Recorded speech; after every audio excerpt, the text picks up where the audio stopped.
Graça e paz, queridos irmãos. Amém. Amém. Melhorou.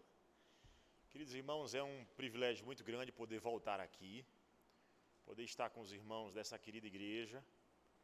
Quero desde já deixar aqui a minha manifestação de gratidão ao pastor Adriano, presbítero Gilson, presbítero Aldenir, que são queridos irmãos aí, que já temos essa parceria já há um tempo, né? Então, eu estou muito feliz de voltar aqui. Eu sei até que teve um interregno aí que eu não vim, eu fiquei até chateado. Estou brincando, viu? Estou brincando, mas já vim aqui algumas vezes e estou muito feliz por voltar e poder compartilhar um pouco daquilo que o Senhor nos concedeu pela sua misericórdia e graça, absolutamente por ela. O pastor Adriano é um grande amigo mesmo, né? Sem palavras aí para descrever essa grande amizade aí que nós ganhamos aqui em Brasília. Queridos irmãos, eu gostaria então de trabalhar já o tema, tendo em vista realmente que não é nada, me deram aqui uma missão quase impossível, né?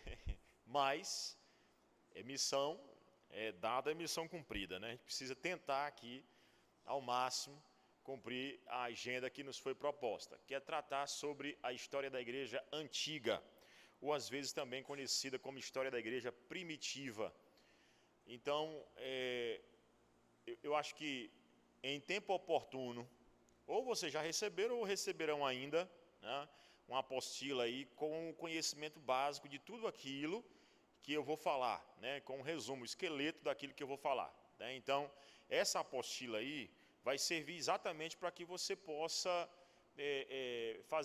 conjugar, né, com aquilo que nós vamos dizer aqui nesta noite. Então, aquilo que eu vou dizer e aquilo que você vai ler é importante. Existe aí até um PowerPoint que eu vou tentar aí ao máximo segui-lo.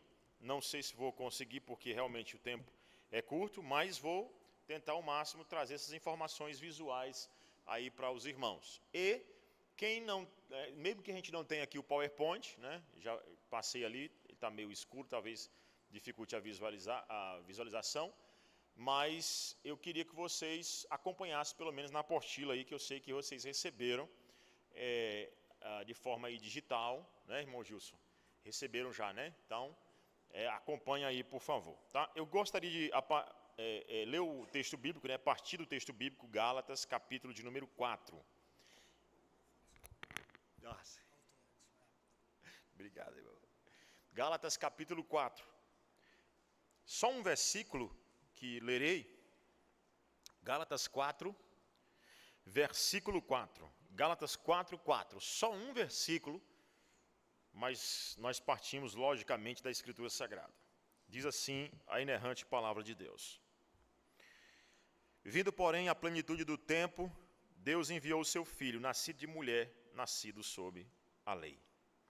O pastor Adriano já orou, que Deus nos abençoe com esse conhecimento. Irmãos, esse texto aqui é fundamental.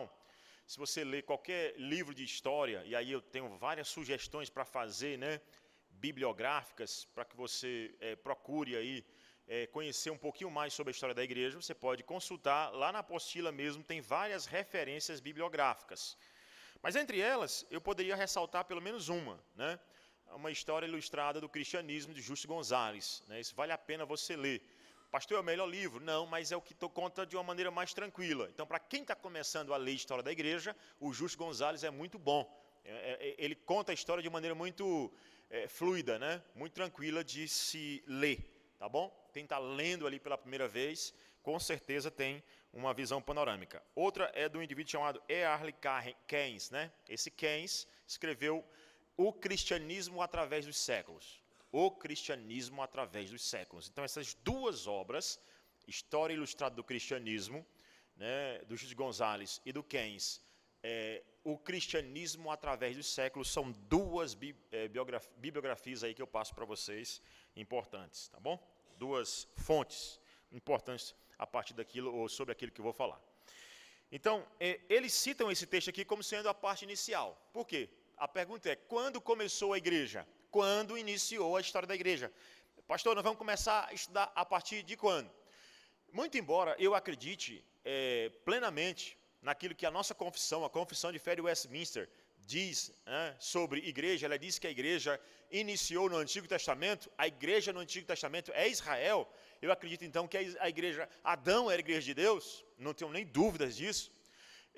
Eu não vou trabalhar desde Adão, não vou trabalhar aqui a história de Israel, não vou trabalhar aqui detidamente o Novo Testamento. O que eu vou fazer aqui é um recorte histórico. Eu tenho que fazer esse recorte histórico, senão a gente não consegue pegar absolutamente nada, né?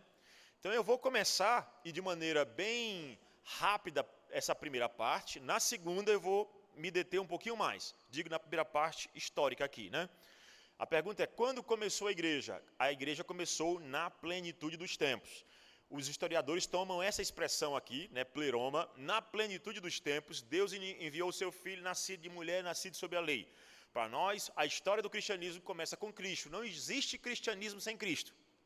Então, para nós, o cristianismo começou na plenitude dos tempos, então, ou na plenitude do tempo. Paulo aqui está descrevendo a plenitude do tempo. E o que é a plenitude? A palavra pleroma, ela dá a ideia de uma bacia que está cheia, né? E ela chegou ao limite. Nem derramou, nem pode ir além, porque senão derrama.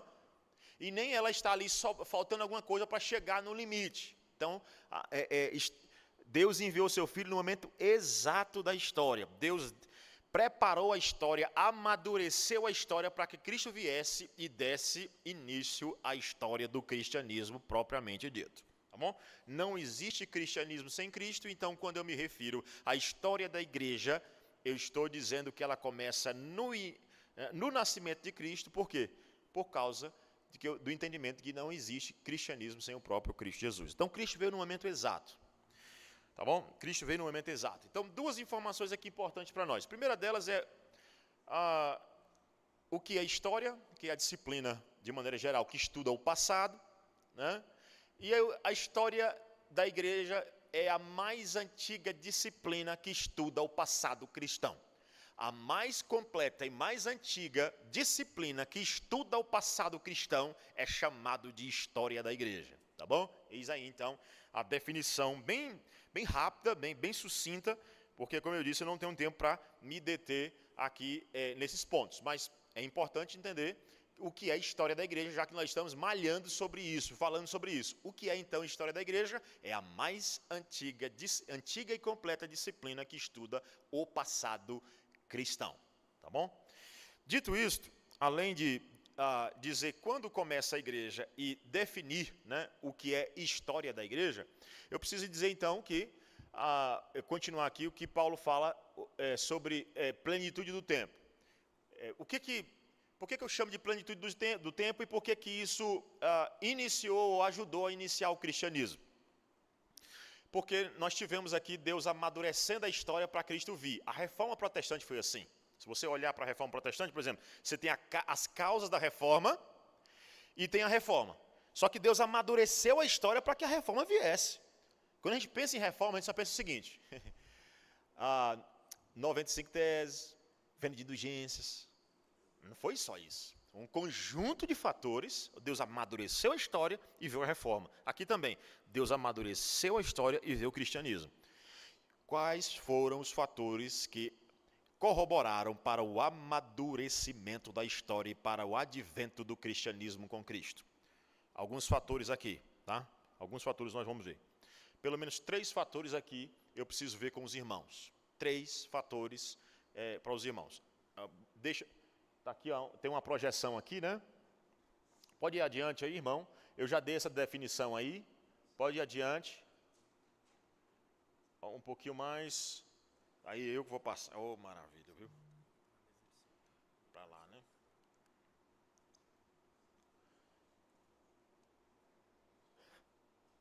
Eu desliguei, foi?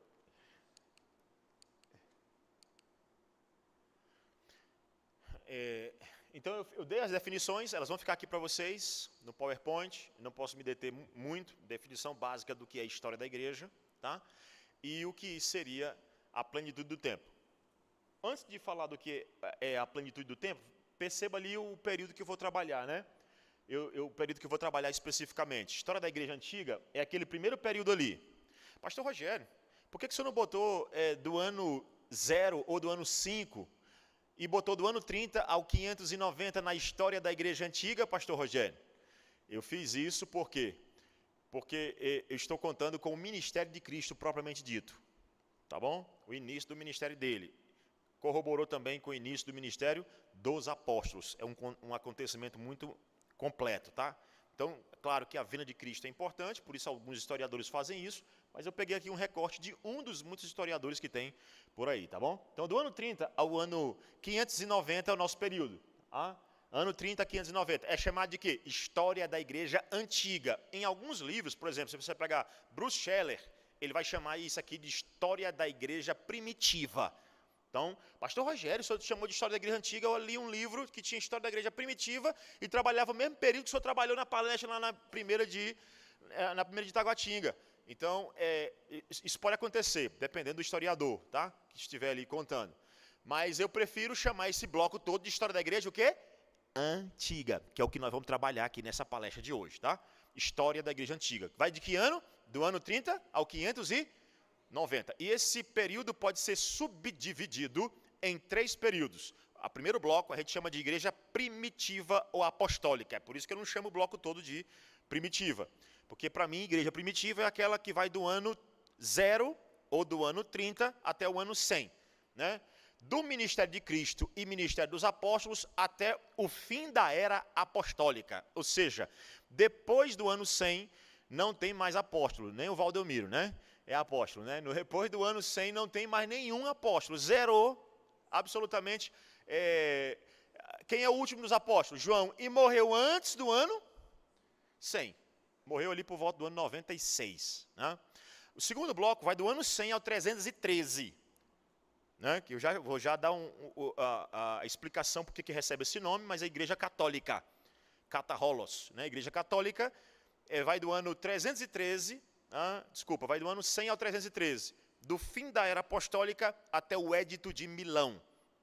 Édito de Milão, quando Constantino concede plena liberdade aos cristãos. Ele não transforma o cristianismo na religião oficial do Império Romano, mas ele dá plena liberdade de culto aos cristãos. E do ano 313 ao ano 590, o que nós temos aí é a Igreja Imperial, porque nesse período a igreja não passou, infelizmente, ou na verdade até passou, né?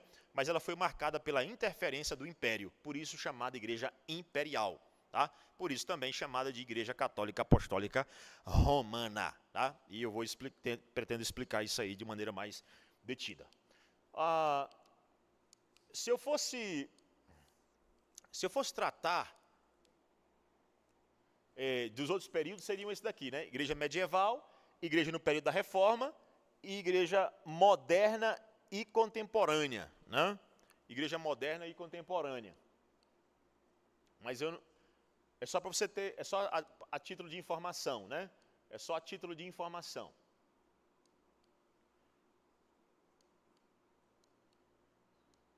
Está aqui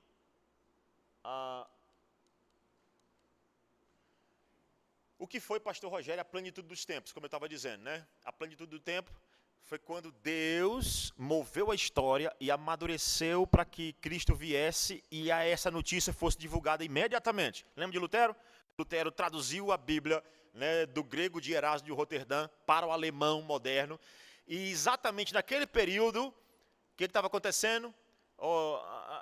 Você tem ali a invenção da imprensa, né? E adivinham o que pegaram para publicar? As 95 teses, a tradução da Escritura, e isso foi embora. Ou seja, Deus moveu a história de uma maneira que ajudou a reforma a ser propagada, a se difundir, né? O cristianismo, no início, foi do mesmo jeito. O que Deus fez? Deus usou 3 povos para o advento do cristianismo. 3 povos. Quais são eles? Está aqui, ó.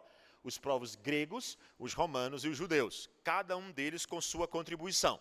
Então, quais foram, por exemplo, as contribuições dos gregos, né? Os gregos contribuíram em muito, como, por exemplo, para a própria língua grega. A língua grega que o Novo Testamento, na qual o Novo Testamento, né, o grego koiné, o grego comum, na qual o Novo Testamento foi escrito. As cartas paulinas, né, as cartas do Novo Testamento, todas elas foram escritas em grego. Então, isso já é herança ali, né, do Império Alexandrino, do Império Grego. e ajudou muito na divulgação do cristianismo, porque a língua facilitava a propagação do evangelho. Você imagina, então, o grego era naquele período, o que o francês foi no período da Revolução e o que o inglês é hoje, né? A língua de divulgação. Nesse período aqui, também, da história do cristianismo, o grego o era. Outra influência dos gregos era a própria filosofia grega. Pastor, em que a filosofia grega contribuiu para o advento do cristianismo? Com aquelas grandes e profundas indagações. Por exemplo, qual é o elemento primordial, qual é o elemento fundamental da existência? Qual é a qual é o início de tudo? O que deu origem a tudo? Aqueles questionamentos não podiam ser resolvidos ou respondidos por nenhuma filosofia. Eles sabiam questionar, mas não sabiam responder. Porque, na verdade, só Deus tem a resposta. Então, os filósofos ficaram desesperados. Por quê? Porque não tinham respostas para aquelas suas principais indagações. Então, a filosofia grega contribuiu para o advento do cristianismo, porque Cristo diz, mostra que ele é tudo, né? Você vê João dizendo, no princípio era o verbo estava com Deus, o verbo era Deus, o verbo se fez carne e habitou entre nós. Então o cristianismo tem a resposta. Mas não somente isso, mas aquela filosofia grega, de tantas indagações, de tantas reflexões, não trazia conforto para a alma do povo do primeiro século. Não trouxe. Não trazia mesmo, na verdade, nunca trouxe. A pessoa dizia o seguinte, eu sou intelectual, mas só para você ter ideia, só um exemplo, você tem lá Plínio, o jovem, né, Plínio, o moço, ele escrevendo, né, para um rapaz desesperado, depois que a sua filha morreu, ele escreve para um amigo, ele que é um filósofo, ele que gostava de abstrair a mente, que gostava das reflexões mais profundas da existência, de repente ele perde a sua filha e escreve para um amigo, me dá um consolo, algo que eu nunca tenho ouvido ou lido, porque tudo que chegou à minha mente, de que posso me lembrar, não me ajuda, pois minha tristeza é por demais profunda para ser removida pelo que sei. Rapaz, tudo que eu sei, toda a filosofia da minha cabeça, não me conforta nesse momento de grande dor. A filosofia tinha grandes indagações, tinha profundas reflexões, mas não tinha conforto para a alma do povo do primeiro século, como nunca teve. Só a Escritura pode dar. O cristianismo veio como um encaixe perfeito. Usou positivamente a língua e respondeu aos questionamentos feitos pelos gregos. Mas não somente os gregos, nós também temos na plenitude do tempo, né, o advento do cristianismo, nós temos aí também os romanos. E a contribuição dos romanos é também fortíssima. Por exemplo, a famigerada Pax Romana. Pax Romana. A Pax Romana, né, a paz romana, contribuiu para aquela divulgação do cristianismo na medida que Paulo e os demais apóstolos poderiam transitar com uma certa facilidade. Além, é claro, de uma segunda informação muito importante, que eram as estradas romanas. As estradas romanas facilitavam o fluxo ali dentro do Império Romano. Aquele pan-império ao redor do Mediterrâneo foi evangelizado com a maior facilidade. É claro, você não pode imaginar uma avenida dessa daqui, né, com asfalto e tal, mas para aquele período, as estradas romanas, se você colocar na internet aí o que eram as estradas romanas, é um negócio fantástico. Absolutamente fantástico. Para o período, muito avançado.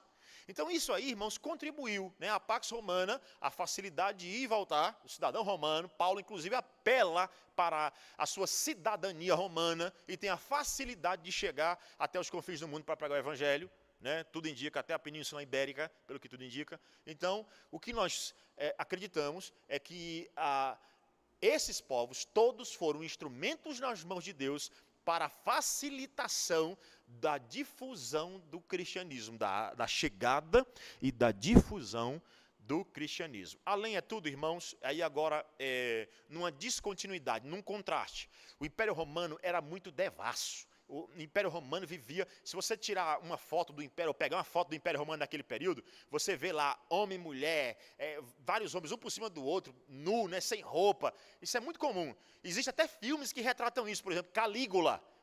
Rapaz, é simplesmente uma devassidão moral fora da realidade. Entendeu? Então, descreve o que era o Império Romano naquele período. E o cristianismo, isso ajudou em quê no advento? O cristianismo falava de pureza. Então ele vem como uma resposta, porque ninguém aguentava mais aquilo. Há historiadores que dizem que tinha muitas situações de relações sexuais no meio da rua. E o cristianismo, então, veio como um elemento purificador daquela sociedade. Então, em continuidade, ou seja, em coisas que encaixam, positivas, e também em descontinuidade, ou seja, coisas que o cristianismo confrontou o Império Romano, né?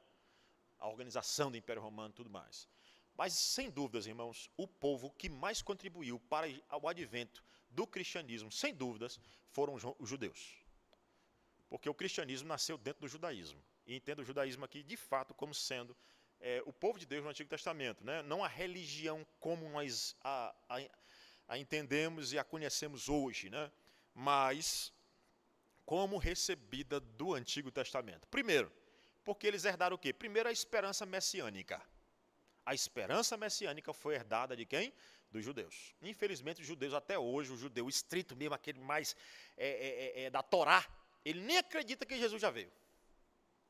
Ou o Salvador, o Messias, né? O messiânico vai ter aí um meio termo, né? Mas aquele da Torá, o da Tanakh vai ter o meio termo. O da Torá vai ser só a Torá mesmo, então Jesus nem veio, né? E nem é o prometido de Deus, né? Então, só que essa esperança messiânica, ela contribuiu com o advento do cristianismo. O cristianismo, quem é o maior personagem do cristianismo? Cristo. O mais esperado descendente da mulher, ou descendente da mulher, tão esperado no Antigo Testamento. E aí, sem dúvidas, uma outra contribuição dos judeus foi a Bíblia do Antigo Testamento, a famosa Tanakh, né? A Torá, o Neviim e o Ketuvim, né? Esses textos do Antigo Testamento que foram herdados, né, dos judeus, né? Os cristãos, então, herdaram dos próprios judeus. Tá? Sem, contudo, é claro, a ideia de aliança, a ideia de ser povo de Deus, né, os princípios sacramentais, todos eles são herdados dos judeus. O que Deus fez? Ele levantou 3 povos para que contribuíssem significativamente para o advento do cristianismo. Tudo bem aqui? Tudo ok? Claro, vamos adiante, tá? Eu poderia falar de várias outras contribuições, né? Claro, Cristo Jesus é o personagem principal, mas a contribuição de Paulo, irmão, na divulgação do Evangelho no Novo Testamento, é simplesmente fantástica. O maior plantador de igreja da história do cristianismo, Paulo, não é? A contribuição dele para o cristianismo foi significativa demais, por demais, né? Significativa. E mais, a experiência da perseguição. A perseguição ajudou o cristianismo? Sim. Na medida que o povo ia para a dispersão, Deus estava difundindo o Evangelho. O povo estava estava disperso, fora da sua terra, mas lá mesmo eles estavam sendo testemunha da palavra de Deus, da fé no Deus vivo e verdadeiro. E o fim da era apostólica encerra esse meu primeiro bloco, que é o bloco do ano 30 ao ano 100, ao fim da era apostólica. Como eu disse, eu sou muito mais pontual nessa parte aqui, e eu preciso ser muito mais detido nessa segunda parte aqui. A segunda parte vai do ano 100 até o ano 313. Do ano 100 ao 313. Nós chamamos de Igreja Católica. Igreja Católica. Queridos irmãos, depois do primeiro século, a igreja cristã está montada com seus apóstolos, só que os apóstolos morreram. Os apóstolos morreram e, com o passar do tempo, todo tipo de gente entrava na igreja e se dizia cristão. Todo tipo de gente que entrava na igreja se dizia cristão. Necessário, então, houve então a necessidade de que a igreja se organizasse. Então a igreja começa a pensar em um nome especificamente, né? Porque cristão, estava lá gente que não acreditava na divindade de Cristo, dizia que era cristão.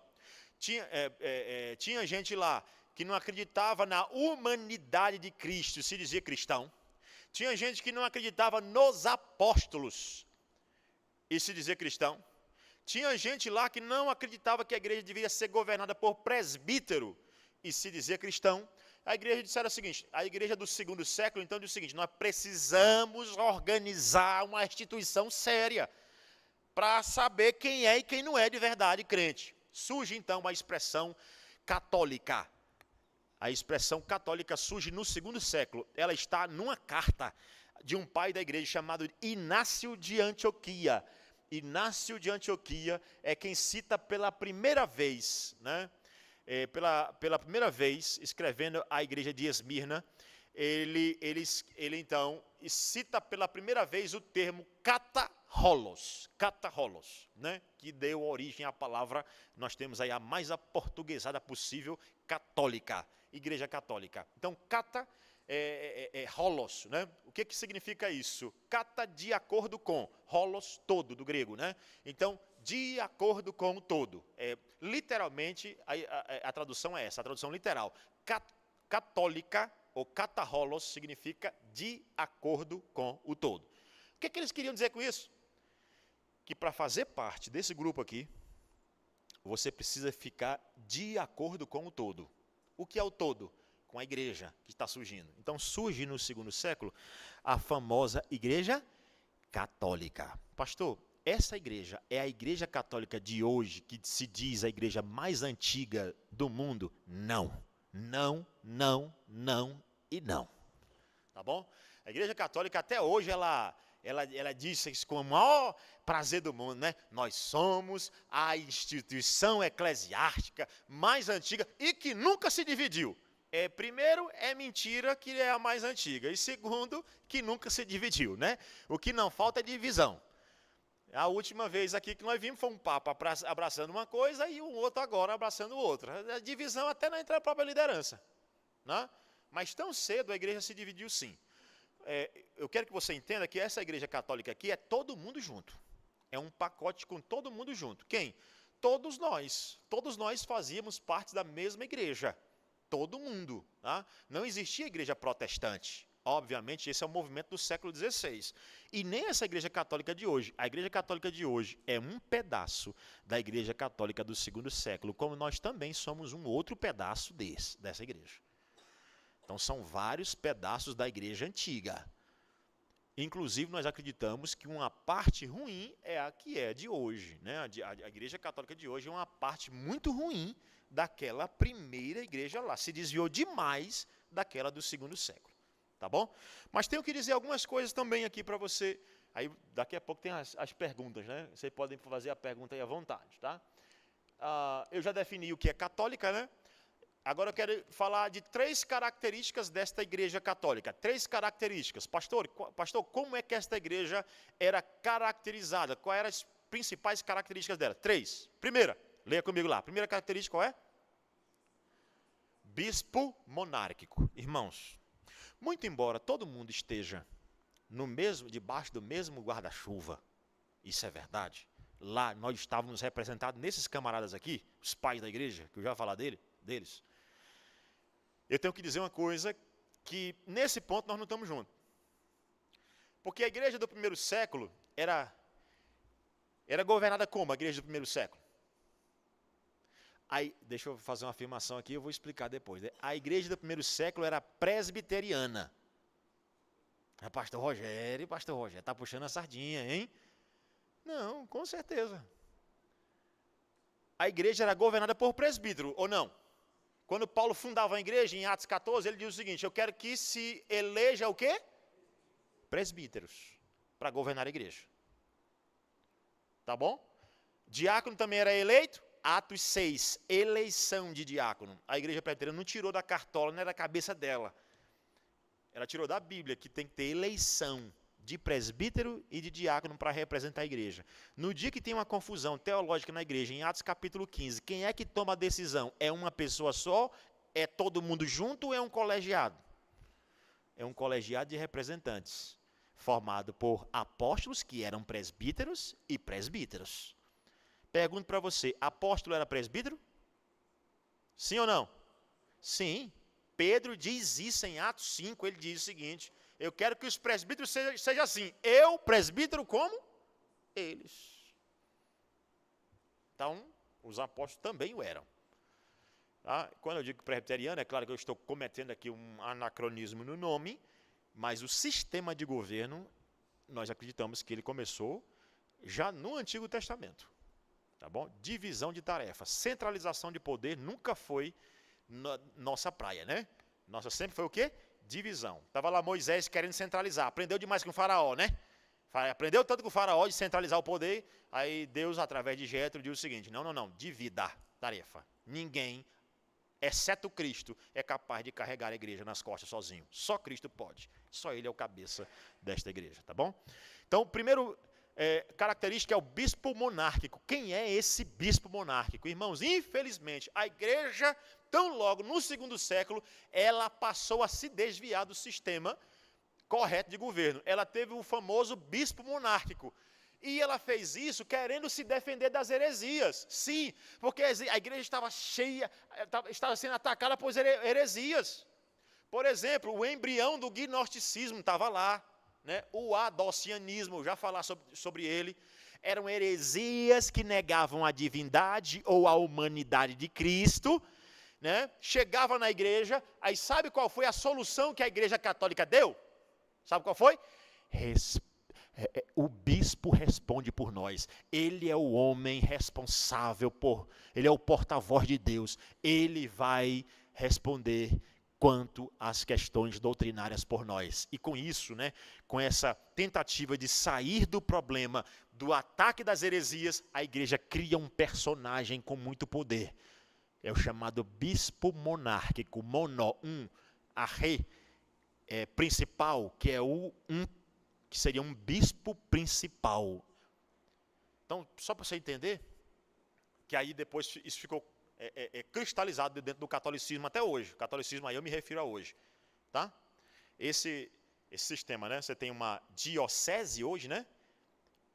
Você tem a diocese e você tem o bispo, que fica onde? Na catedral.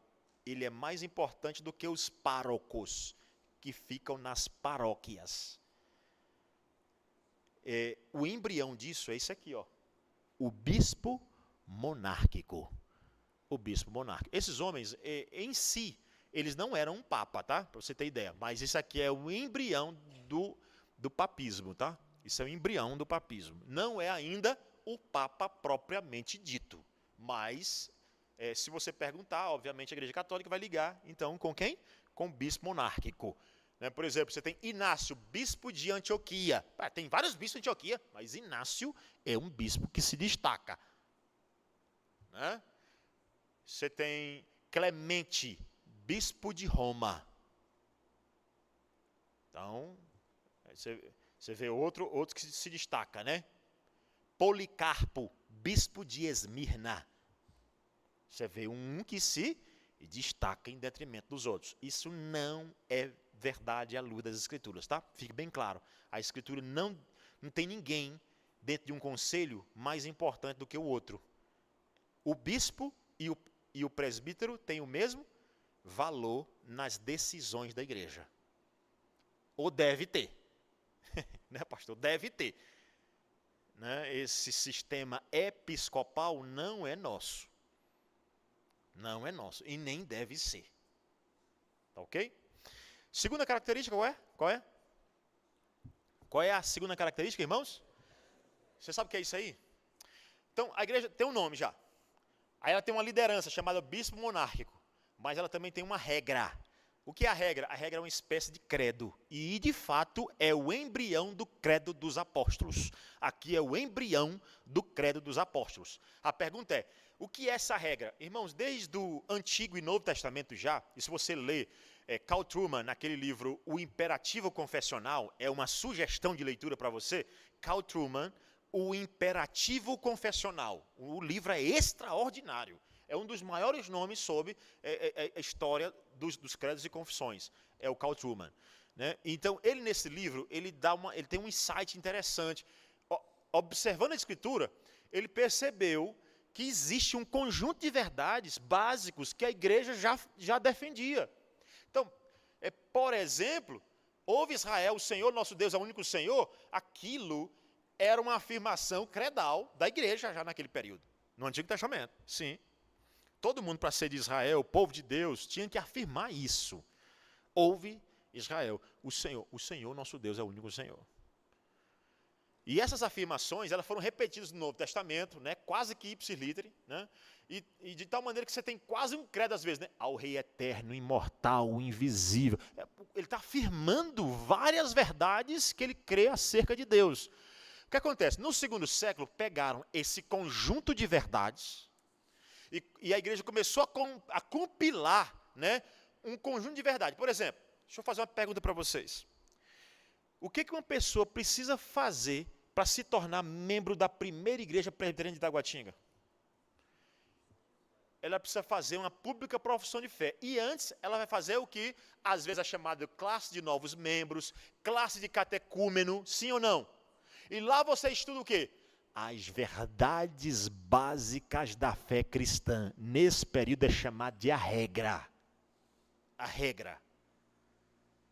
Então, para você se tornar membro, você tem que estudar o quê? As verdades básicas da fé cristã. E onde estão as verdades básicas da fé cristã? Na Bíblia do Antigo e Novo Testamento. Mas já pensou se você for estudar a Bíblia todinha, para depois se tornar membro? Se tem gente que não gosta, quando passa 3 meses na classe de catecúmeno, não imagina, né? Passa 3 meses, né? E diz assim, eita pastor, eu tenho que ir para outra igreja, porque essa daqui não quer me receber, não. Você sabe quanto tempo durava uma classe de catecúmeno nesse período aqui? 3 anos, para quem não era judeu. 3 anos.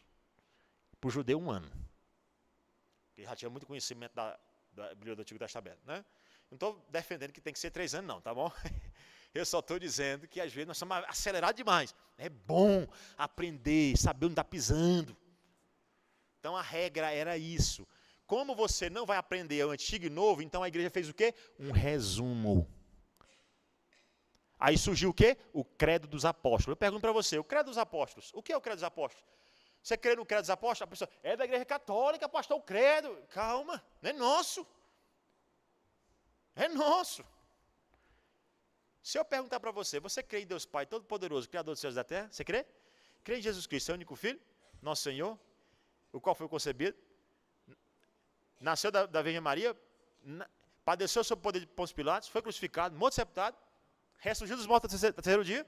Crê nisso tudo? No Espírito Santo? Na Santa Igreja Universal?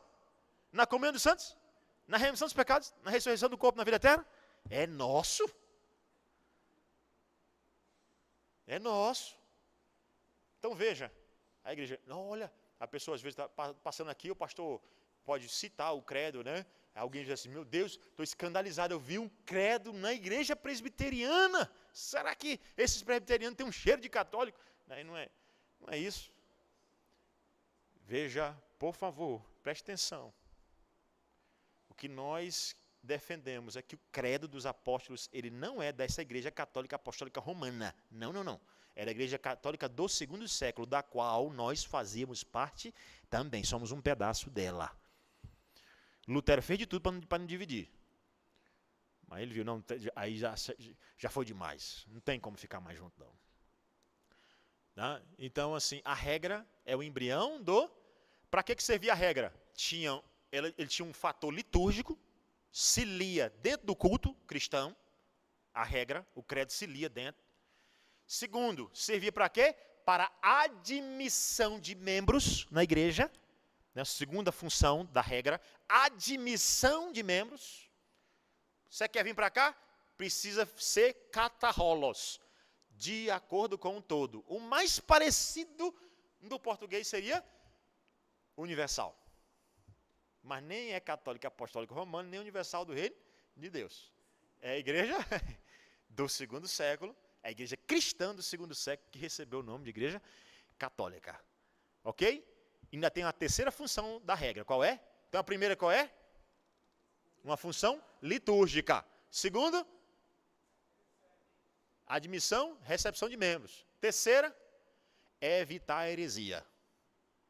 Evitar a heresia. Para você entrar aqui, eu quero saber se você, de fato, crê que Jesus é Deus, crê na Trindade Augusta e Santa, Pai, Filho e Espírito Santo, que é a estrutura do credo dos apóstolos, e todas as outras confissões, inclusive a confissão de fé de Westminster, é montada em cima dessa estrutura, tá bom?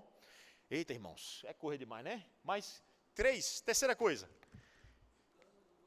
O cânon do Novo Testamento. Então, primeira característica da igreja católica do 2º século, o bispo monárquico. Segunda, a regra de fé. Terceira, o cânon. Irmãos, o cânon do Antigo Testamento, o judeu já tinha entregue para o cristianismo. Sim ou não? Estava fácil.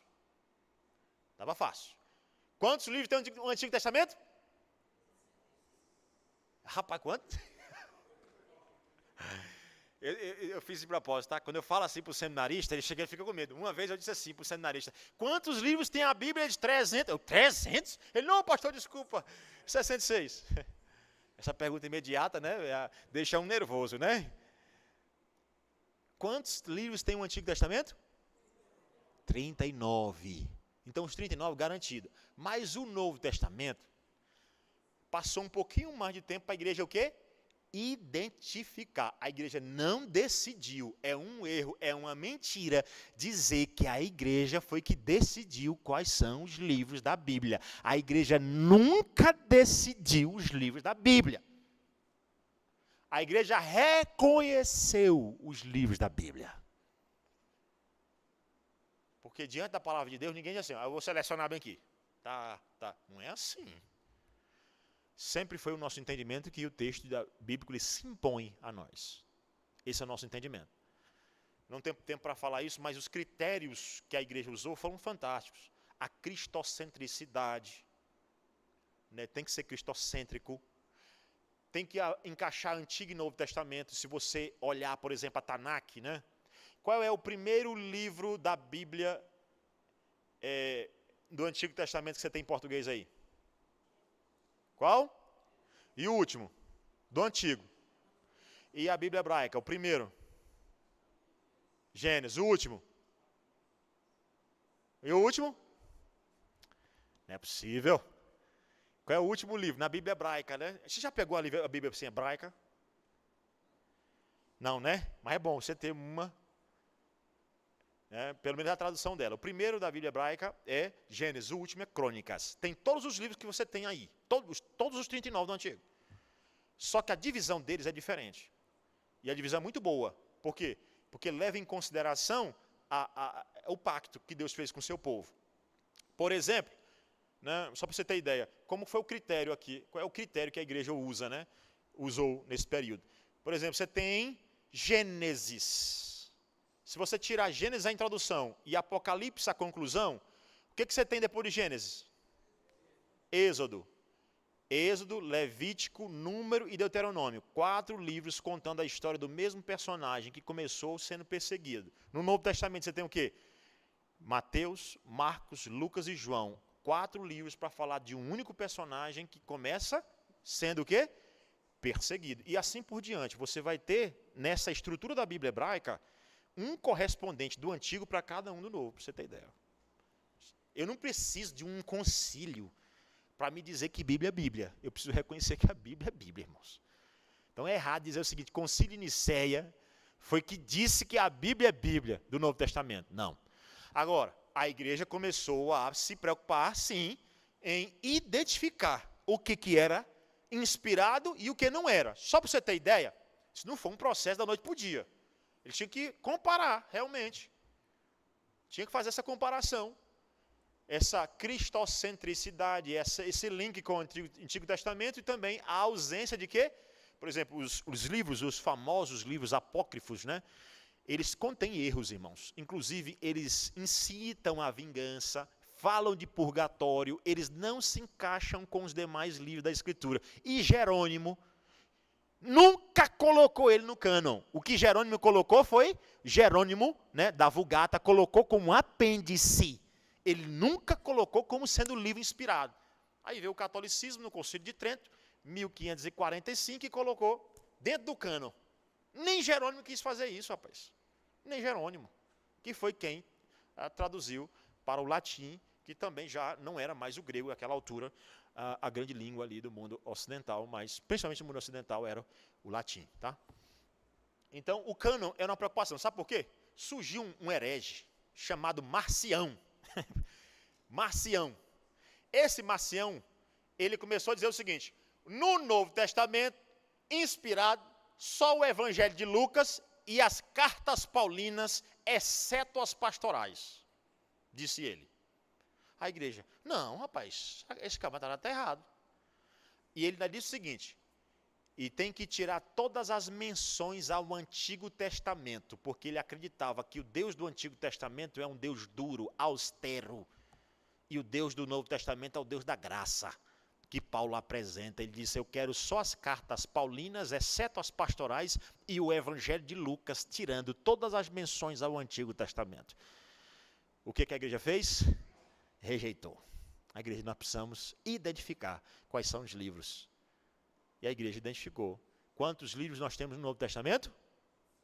27 livros no Novo Testamento. Então a igreja, 3 características da igreja Kataholos, quais são?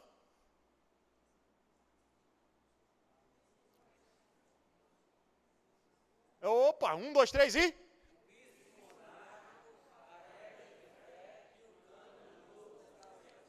Estou chegando, já faltam 5 minutos aqui para acabar, aqui, só um minutinho, tá, irmãos?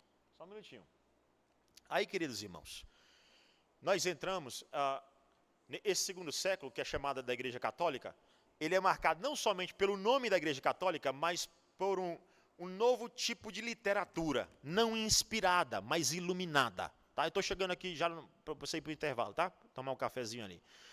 Eu sei que são muitas informações, mas é importantíssimo, irmão, você conhecer isso aqui, até para combater. As pessoas falam muita coisa sem nunca ter lido nada sobre o assunto, rapaz. Foi isso aqui, não tem prova nenhuma. Não leu absolutamente nada sobre a história do cristianismo. E conhecer o nosso passado é fundamental. É fundamental. Aí, veja bem, outro ponto importante, além de mostrar a Igreja Católica nesse segundo bloco, que vai do ano 100 ao 313, né? Outro assunto importante é o assunto dos pais da igreja. A gente chama isso de patrística. Patrística. A patrística... Você tem 2 termos, né? Patrística e patrologia. Patrística e patrologia. Patrística é o estudo dos pais da igreja, e patrologia, vida e obra dos pais da igreja. Quem foram os pais da igreja? Deixa eu explicar. Depois que morreram os apóstolos, a igreja ficou se perguntando, aquela pergunta do Chapolin Colorado, né? E agora? Quem poderá nos defender? João era o último dos apóstolos e morreu. A pergunta é, quem vai ajudar a gente? Hein? Aí surge um novo tipo de escritor, que não é apóstolo inspirado. São quem? Os pais da igreja. Definição dos pais da igreja. O primeiro grupo de escritores, de pensadores e escritores cristãos de reconhecida proeminência. O primeiro grupo de pensadores e escritores cristãos de reconhecida proeminência a partir do segundo século, porque no primeiro você tem Jesus e os apóstolos. Não pode ser no primeiro, tem que ser o segundo século. E eu estou exatamente aqui no segundo século. Então, esses homens são chamados pais da igreja. O que foi? Um grupo da igreja, posterior a eles, começou a estudar o passado cristão e identificou que Deus levantou alguns personagens importantes para serem defensores da ortodoxia. Esses camaradas aqui são os heróis da ortodoxia, irmão. Eles não são inspirados. A igreja católica tem esses homens como inspirados. Não começar a citar eles aqui, você vai lembrar que eles são santos na igreja católica. Por exemplo, Inácio de Antioquia é chamado de Santo Inácio de Antioquia, né? Irineu de Lyon, Santo Irineu de Lyon, né? Agostinho de Hipona. É tido ou não como santo? Eles são santos, sim, na medida que eu e você somos. Só nessa. Na mesma medida que eu e você somos. Mas eles não se destacam em absolutamente nada, a não ser que Deus iluminou eles, não inspirou de maneira especial para que eles estudassem a Escritura, mas eles erraram também, tá bom? Então, o primeiro grupo de pensadores e escritores cristãos de reconhecida proeminência, a partir do segundo século, é chamado de quê? É chamado de quê? Pai da igreja. E aí os pais da igreja também são subdivididos em diversos grupos. Para eu encerrar esse nosso, para ir para o intervalo, 4 características dos pais da igreja. Ortodoxia substancial, tá aqui, ó. 4 características. Para ser um pai da igreja, para ser considerado um pai da igreja, ele precisa ter ortodoxia substancial, ou seja, não pode ser um herege. Tem que ser um homem que defendeu a verdade. Segundo, ele tem que ter santidade de vida. Santidade de vida, né? Você tem que ser um homem santo, ou seja, viver de acordo com o padrão bíblico. Não é santidade aqui a ponto de ser adorado, venerado, não. Depois, a aprovação geral, né? Ele não pode dizer o seguinte: eu sou um pai. A igreja tem que reconhecer que, de fato, ele foi um defensor da ortodoxia. E quarta, ele tem que ser o quê? Antigo. Se é um pai, né? Tem que estar lá atrás. É um dos pais da igreja. Eu não posso chamar Calvino de pai da igreja. Calvino está no século... Qual é o século de Calvino? 16. Eu não posso chamar Calvino de um pai da igreja. Não posso chamar de Lutero de um pai da igreja. Mas aqui eu posso chamar vários desses homens de pais da igreja, tá? Os pais da igreja. Vamos para o nosso intervalo. Parei bem nisso. Mas, por favor, estou dando um intervalo que é para você comer e voltar. Não vai embora, não. Pega a segunda parte, que é importantíssima para nós. Por favor.